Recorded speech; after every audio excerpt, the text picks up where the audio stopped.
Baik, Assalamualaikum warahmatullahi wabarakatuh. Perkenalkan, nama saya Muhammad Oresandi dengan NIM 1914430, merupakan mahasiswa PEM Akamigas. Di sini saya akan mempresentasikan hasil penelitian saya dengan judul Respon Transient Sistem Pengendalian Level Kolom Call Separator 01P3202, Metode Ziegler-Nichols dan Therese-Lubin di PTX. Kemudian ada outline presentasinya, yaitu yang pertama ada pendahuluan, kemudian ada metode, hasil penelitian, hasil dan pembahasan, kemudian ada kesimpulan. Nah, pada pendahuluan, PTX ini mempunyai kolom cold separator yang mana sebuah unit pada extraction plan untuk memisahkan antara fraksi gas dan fraksi liquid. Nah, pada kolom ini terjadi pemisahan berdasarkan densitas atau berat jenis. Agar proses yang terjadi di dalam kolom ini berjalan dengan lancar, dibutuhkan pengendalian level agar tidak terjadi flooding yang akan mengakibatkan produk menjadi off-spec. Pengendalian pada kolom ini menggunakan mode PID control agar proses variabel yang ada pada kolom ini sesuai dengan set point yang kita inginkan. Kemudian untuk mengoptimalkan kembali level kontrol pada kolom call separator ini, akan dilakukan analisa tuning, kemudian mengkonfigurasi kembali controllernya. Perbandingan antara hasil optimasi dan kondisi existing lapangan dilakukan analisa berdasarkan transient responnya untuk mendapatkan hasil yang lebih optimal. Baik, kemudian ada metode. Nah, pada metode tuning kontrol metode Ziegler-Nichols dan Therese-Lubin ini, ada tahapan-tahapannya, yaitu tahapan yang pertama yaitu mencari grafik osilasi dengan mencari ultimate gain-nya yang akan divariasikan, kemudian didapatkan hasil osilasi yang sempurna dengan nilai ultimate periodiknya. Kemudian dari KU dan PU ini akan dimasukkan pada perhitungan sesuai dengan tabel yang ada pada presentasi ini. Tabel yang sebelah kiri merupakan tabel Ziegler-Nichols, kemudian tabel yang sebelah kanan merupakan Therese-Lubin. Kemudian pada hasil penelitiannya ini, setelah didapatkan data dari lapangan, didapatkan yaitu transfer function level transmitter 01LT3201, yang mana untuk mencari transfer function level transmitter ini dilakukan perbandingan antara output span sinyal dengan input span sensor, yang didapatkan hasilnya yaitu gain transmitter ini sama dengan 0,189.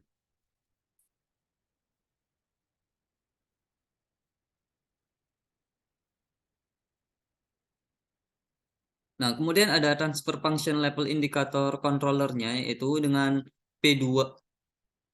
P-nya sama dengan 2, I-nya yaitu 600 second, kemudian ada derivatif atau D-nya yaitu 45 second.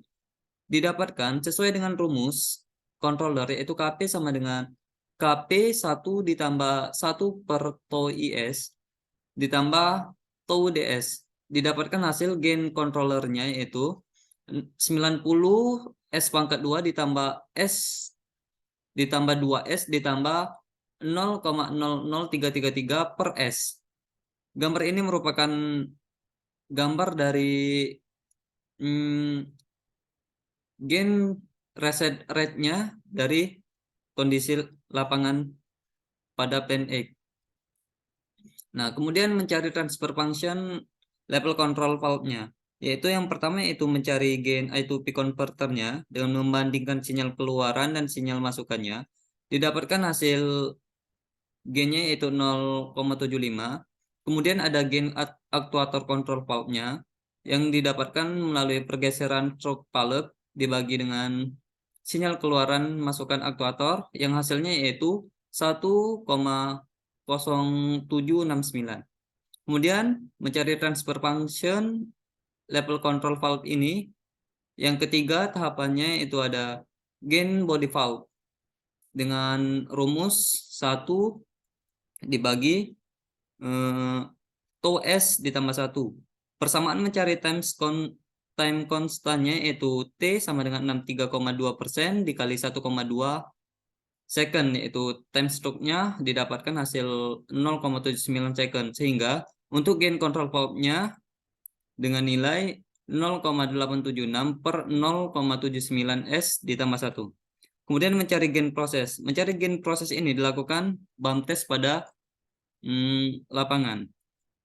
Nah, setelah dilakukan bump test, didapatkan nilai-nilai seperti delay time, proses variabel 0 dan 1-nya, kemudian ada time-nya, waktu yang diambil, kemudian ada kontrol output-nya. Sehingga untuk K bintangnya didapatkan nilai 0,00963 dan untuk mencari gain proses ini menggunakan persamaan Dirac-Taylor yang sehingga didapatkan nilai gain proses sebesar minus 0,00963 ditambah 0,00963 per S.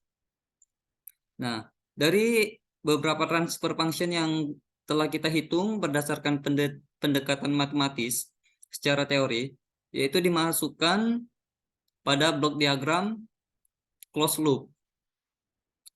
Blok diagram closed loop ini berfungsi untuk agar pengendalian proses tersebut sesuai dengan berputar atau selalu bersifat kontinu. Nah, blok diagram hasil simulasi MATLAB-nya itu didapatkan dengan grafik hasilnya, yaitu terjadi overshoot pada kondisi aktual lapangannya sesuai dengan grafik yang tertera. Kemudian blok diagram menggunakan tuning. Nah, untuk melakukan tuning kita perlu mencari KU dan PU-nya, yaitu sebesar 362,5 dan PU-nya 10,760. Kemudian ini merupakan grafik hasil tuning dan kondisi aktual lapangan pada MATLAB, yaitu telah digabungkan menjadi 3 antara kondisi aktual lapangan, tuning metode Ziegler-Nichols, tuning metode Terus-Lubin yang digabungkan menjadi satu scope. Kemudian grafik hasil tuning kondisi aktual lapangan dan tuning metode Ziegler-Nichols dan Terus-Lubin pada MATLAB. Nah, grafik hasil kondisi aktual di lapangan dengan hasil grafik warna merah dan hasil tuning dengan metode Ziegler-Nichols warna kuning dan Terus-Lubin warna hijau. Ini merupakan hasil komparasi kondisi aktual dengan kondisi tuning. Terdapat beberapa perbedaan yang sangat jauh antara kondisi aktual lapangan dengan Ziegler-Nichols dan Terus-Lubin. Nah, pada kesimpulan penelitian saya, kolom Cold separator adalah sebuah bejana yang berfungsi untuk memisahkan fase liquid dan fase gas berdasarkan densitas. Mode kontrolnya menggunakan mode kontrol P sebagai pengurang error, I sebagai penghilang error, D sebagai pengurang overshoot yang menggunakan mode kontrol PID. Setelah dilakukan tuning PID menggunakan metode Ziegler-Nichols dan Terus-Lubin, didapatkan hasil komparasi yaitu untuk tuning Ziegler-Nichols dengan respon transiennya atau rest time-nya sebesar 1,610 detik, kemudian overshoot-nya sebesar 65,17% dan settling time-nya sebesar 50 second. Kemudian untuk tuning Terus-Lubin didapatkan respon transiennya dengan rest time-nya sebesar 3,456 second, kemudian ada overshoot-nya sebesar 17,08% dan waktu penetapan settling time-nya sebesar 100 second. Mungkin sekian dari presentasi saya, kurang dan lebih saya mohon maaf, saya akhiri. Wassalamualaikum warahmatullahi wabarakatuh.